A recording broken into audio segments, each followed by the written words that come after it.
What would you do if you were standing on top of a burning tank, flames licking at your feet, knowing it could explode at any second, and you had to choose run for your life or stand your ground against 250 enemy soldiers charging straight at you? This wasn't a scene from a Hollywood movie. This was real life. And the 19-year-old boy who made that impossible choice became the most decorated combat soldier in American history. His name was Audie Murphy. And today, you're going to discover a story so unbelievable that if it were fiction, nobody would believe it. A story of a poor farm boy who became a legend. A story you've probably never heard until now. Stay with me until the end, because what this soldier did in the final moments of his most famous battle will leave you speechless. Chapter 1. Born into Struggle. June 20th, 1925. Kingston, Texas. A place so small most maps don't even bother marking it. In a ramshackle wooden shack that barely qualified as a house, a baby boy took his first breath. His name was Audie Leon Murphy. Audie was born into the kind of poverty that most of us can't even imagine. His family were sharecroppers, the lowest rung of the agricultural ladder. They didn't own their land, they didn't own their house, they owned almost nothing. Audie was one of 12 children, 12 mouths to feed in a household that could barely feed one. No electricity, no running water, no radio, no books, no magazines, no toys, no childhood really. His father, Emmett Murphy, was a complicated man. He kept fathering children despite having no plan, no ability to feed them.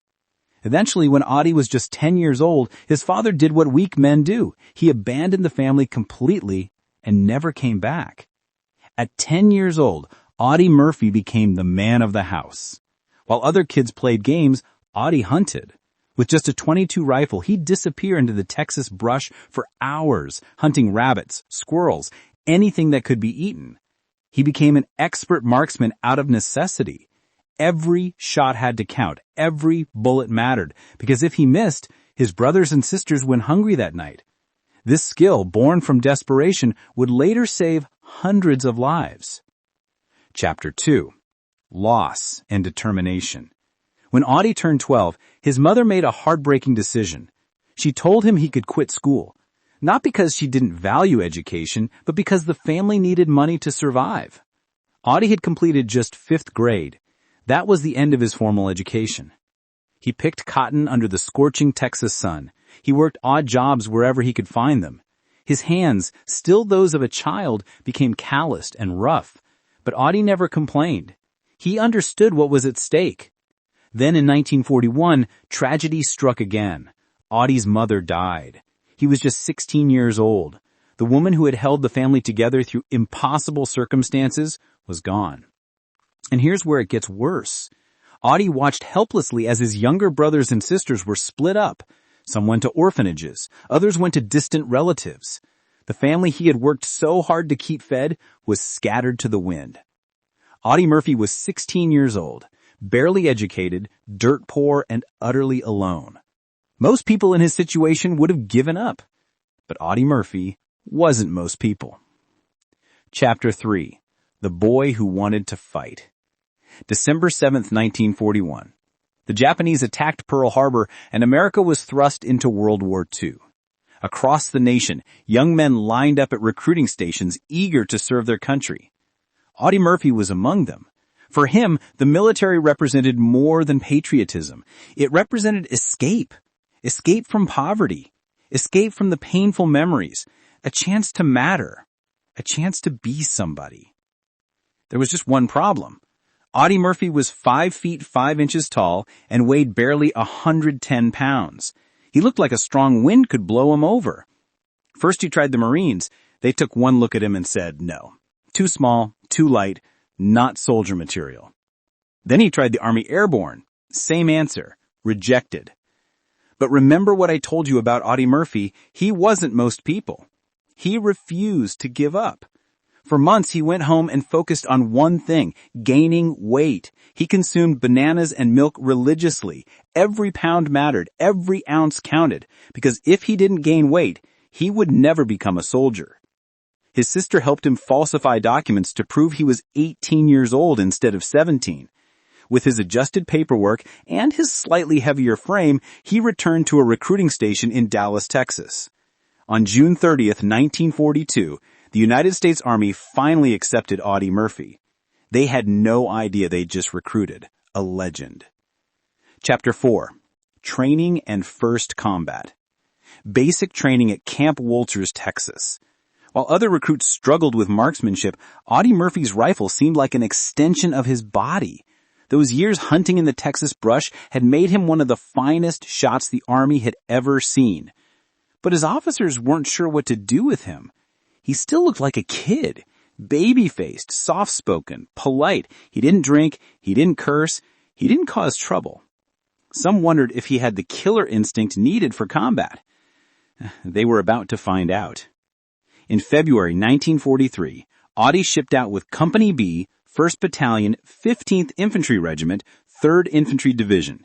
Destination, North Africa. The campaign against the Germans in Tunisia was reaching its climax. For most young soldiers, the first taste of combat is terrifying. Men freeze, men panic, men break down. But when Audie Murphy first came under fire, something remarkable happened. He didn't freeze, he didn't panic, he became calm, focused, deadly. While bullets snapped past his head while explosions shook the ground, Audie methodically returned fire with precision that stunned his fellow soldiers. It was as if war was what he was born to do. Chapter 5. Sicily and Italy. The Making of a Hero. July 1943. The Allied invasion of Sicily. Audie's unit hit the beaches and pushed inland. The Germans and Italians fought fiercely for every inch of ground. This was no longer training. This was kill or be killed. In one early engagement, Audie's best friend was killed right next to him. The bullet that took his friend's life missed Audie by inches. He could have frozen. He could have broken down, but instead something hardened inside him. From that moment on, Audie Murphy became a killing machine, but not a mindless one. He was calculating, strategic. He seemed to have an almost supernatural ability to read the battlefield, to know where the enemy would be before they got there. By the time Sicily fell, Audie had already earned a reputation. Soldiers twice his size looked to him for leadership. Officers began to notice this small Texan who fought like a demon. September 1943, the invasion of mainland Italy at Salerno. This was brutal, house-to-house fighting. The Germans had turned every building into a fortress. Progress was measured in yards, not miles. During one fierce battle, Audie single-handedly took out a German machine gun position that had pinned down his entire company. He crawled through enemy fire, got close enough to throw grenades, then charged the position with his rifle. 3 Germans died. His company advanced. He earned his first Bronze Star. But this was just the beginning. Chapter 6. Anzio, Hell on Earth. January 1944. Anzio, Italy. If you want to understand what hell looks like, ask any soldier who fought at Anzio. The Allies landed on the beaches expecting to advance quickly toward Rome. Instead, the Germans surrounded them. For 4 months, Allied forces were trapped in a small beachhead, enduring constant artillery bombardment, air attacks, and ferocious counterattacks. Audie Murphy spent 4 months at Anzio. 4 months of living in muddy foxholes. 4 months of watching friends die. 4 months of terror that never ended. Men broke at Anzio. Hardened combat veterans curled into balls and stopped functioning. The constant shelling, the endless death, the knowledge that you could be obliterated at any second, it destroyed men's minds. But not Audie Murphy. During one German counterattack, Audie's platoon was nearly overrun. His lieutenant was killed, his sergeant was wounded. Someone needed to take command, and that someone was Audie Murphy. At 19 years old, barely 5.5 feet tall, Audie stood up in the middle of a German attack and started giving orders. He positioned his men. He directed their fire. He personally killed multiple German soldiers with his rifle, each shot perfectly placed. The Germans retreated. Audie's platoon held. He was promoted to sergeant and given command of his own squad. Chapter 7. Rome to southern France. June 1944. Rome finally fell to the Allies.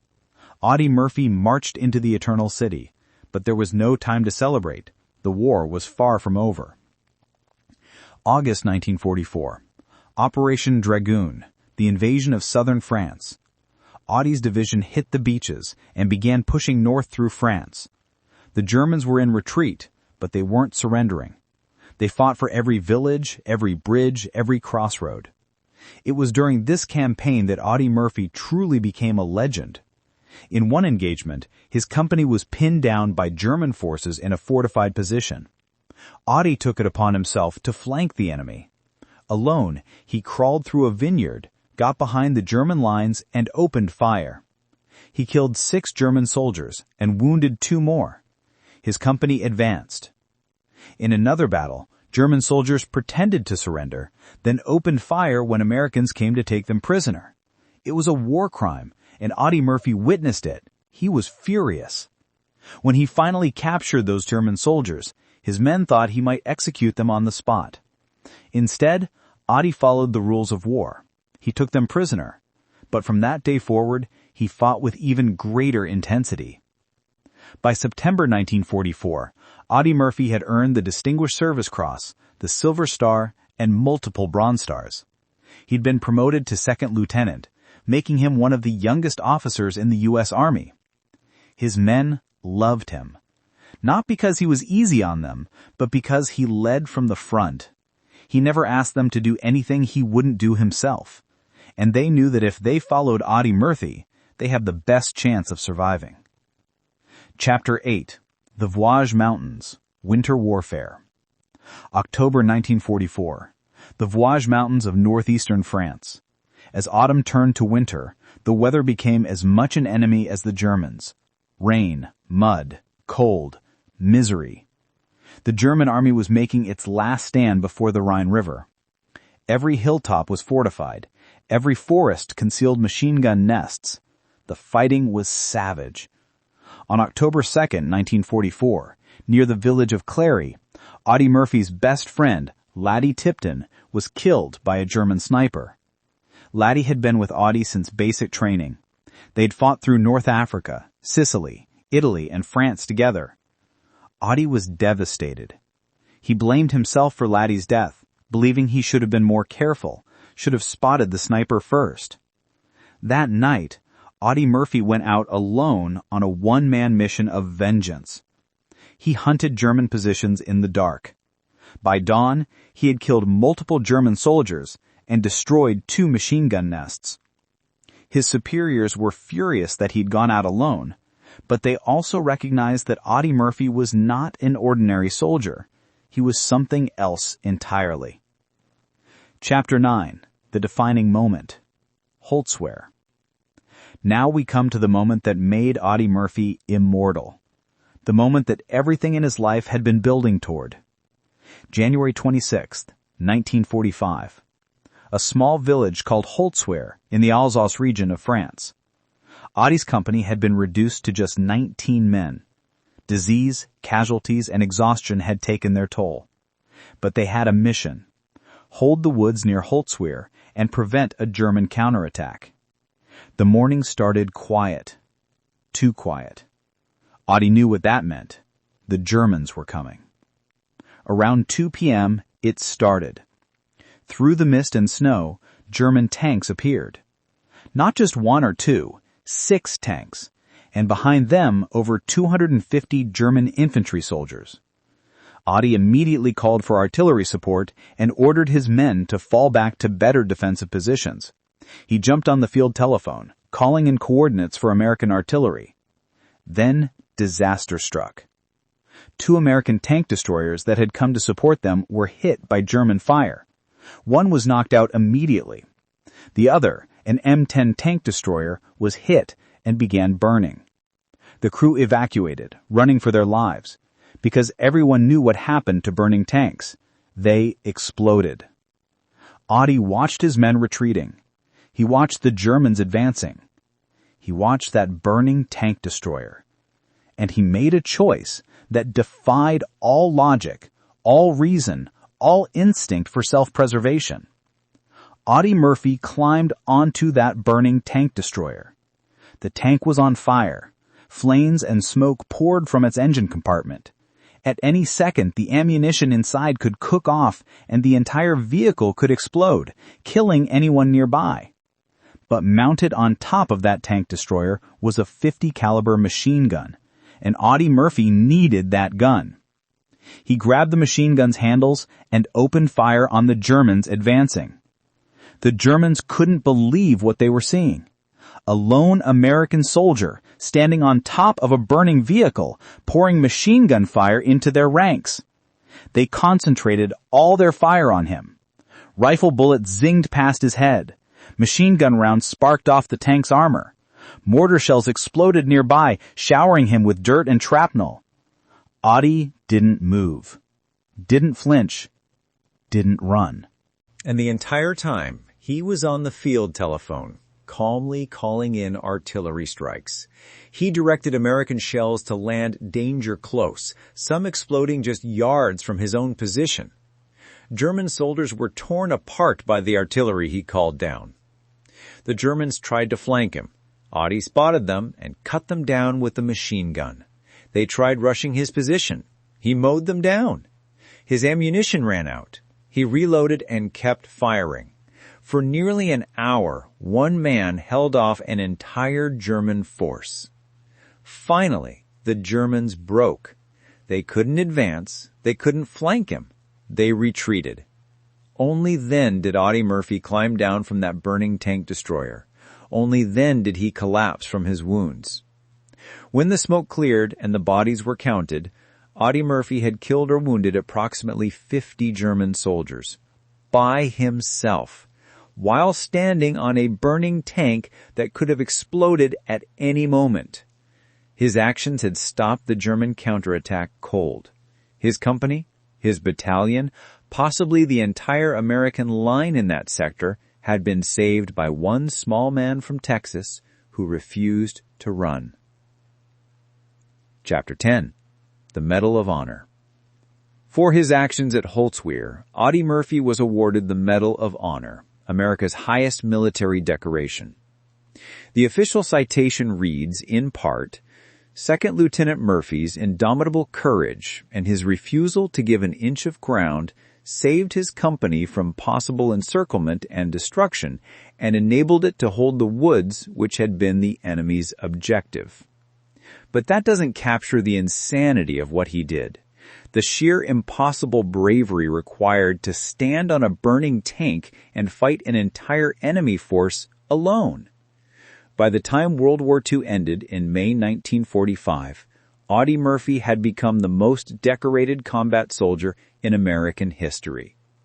He'd earned the Medal of Honor, the Distinguished Service Cross, 2 Silver Stars, the Legion of Honor, 3 Purple Hearts, the French Legion of Honor, the French Croix de Guerre, and the Belgian Croix de Guerre, and many more.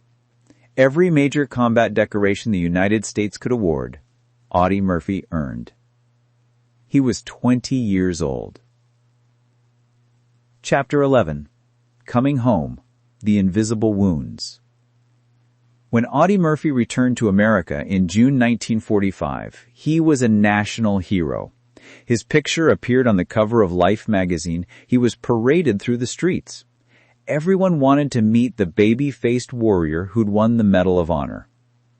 But Audie Murphy was broken inside. Today we call it PTSD, post-traumatic stress disorder. In 1945, they called it battle fatigue or shell shock, if they acknowledged it at all. Audie couldn't sleep. When he did sleep, he had nightmares. He'd wake up screaming, reaching for weapons that weren't there. He couldn't stand to be in crowds. Loud noises made him drop to the ground. He slept with a loaded pistol under his pillow every night for the rest of his life. The war had ended, but for Audie Murphy, the battle never stopped. Chapter 12. Hollywood and Fame. In 1945, a Hollywood actor named James Cagney saw Audie Murphy's picture on the cover of Life magazine. Cagney thought Audie looked like movie star material and invited him to Hollywood. Audie went. He had no money, no education, and no prospects. Acting seemed as good as anything else. His first few years in Hollywood were difficult. He had no acting training. His Texas accent was thick. He was still dealing with his war trauma. But he was determined to succeed. In 1949, Audie got his first major role. Then in 1955, he did something remarkable. He starred in a movie about his own life.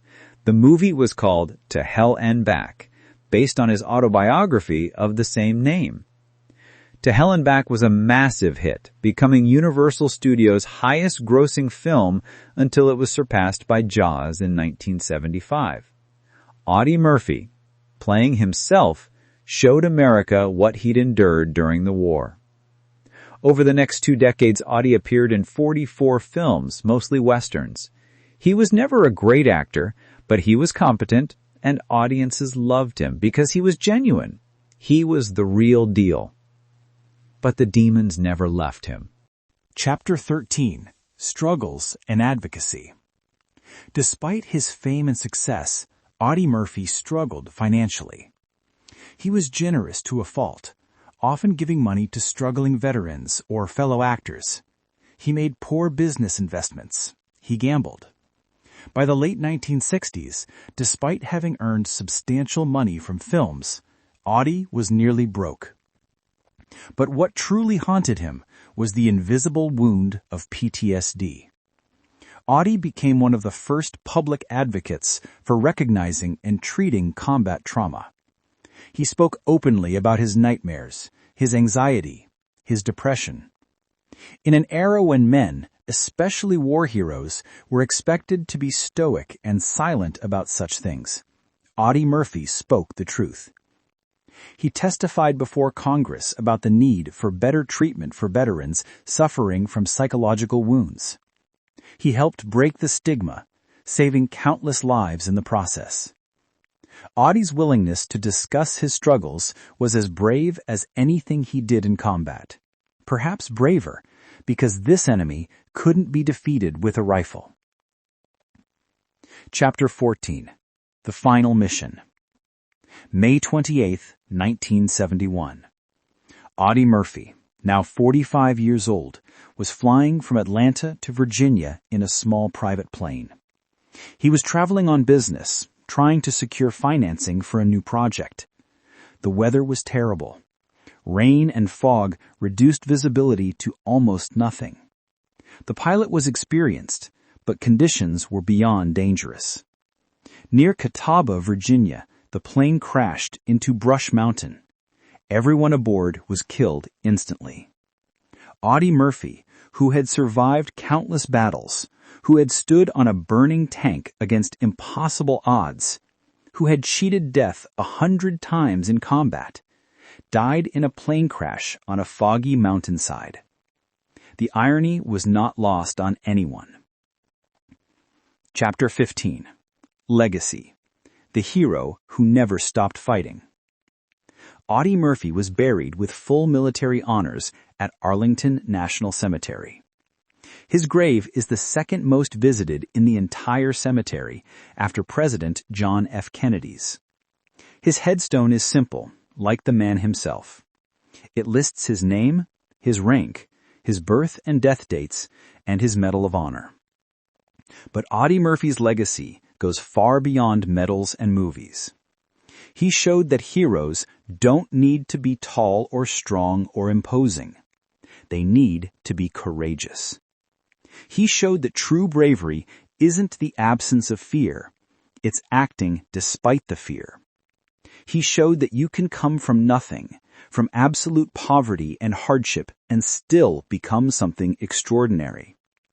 And perhaps most importantly, he showed that it's okay to be wounded. It's okay to struggle. It's okay to ask for help. Closing. So let me ask you again, what would you do if you were standing on top of a burning tank, knowing it could explode at any second, facing 250 enemy soldiers. Most of us would run. Most of us would hide. Most of us would break. But Audie Murphy stood his ground.